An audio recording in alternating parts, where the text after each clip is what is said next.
Here at Total Carbide we purchase different metal powders. We mix them, we mill them, the process is called ball milling, and we granulate these, and then we compact the powders, we pre-sinter them, we shape them, we use automatic pressing, robotic pressing, we use CNC shaping facilities and also some manual shaping facilities. And then we sinter hip our materials, and then we have a whole range of finishing processes where we finish to tolerances up to 1/1000th of a millimeter. Our accuracy for flatness can be less than 1 light band, which cannot be measured mechanically but needs to be measured optically. Since we've moved into Westcott, we have some projects for the defense industry, and with the industrial environment we're in here, together with other companies, that's very helpful.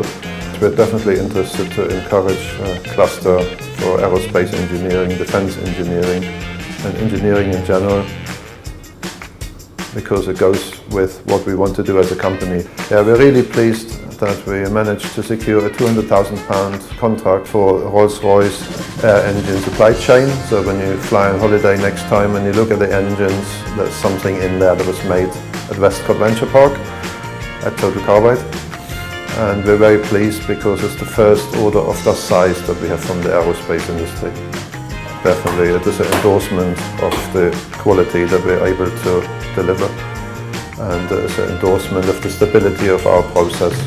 So we've had approximately 1 year of Rolls-Royce managers visiting our company, turning everything upside down to make sure they get exactly what they want, and they were happy with it, and so are we.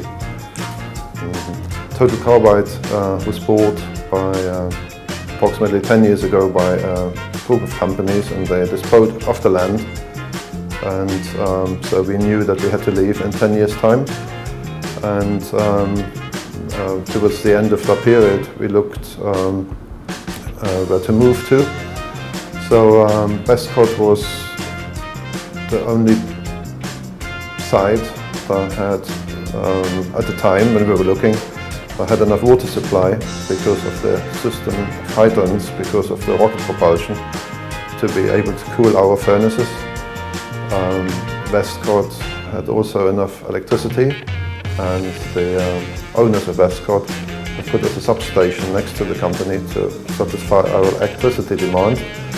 The Westcott Venture Park, the owners, Box Spring, were very flexible in terms of the fitting out of the building, in terms of paying for the lighting, for example, or LED lighting, and in terms of the conditions in general.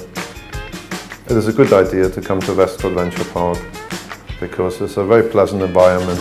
There's a lot of space to grow for a company, and there are more and more services that you can make use of within the park, and more business is moving in.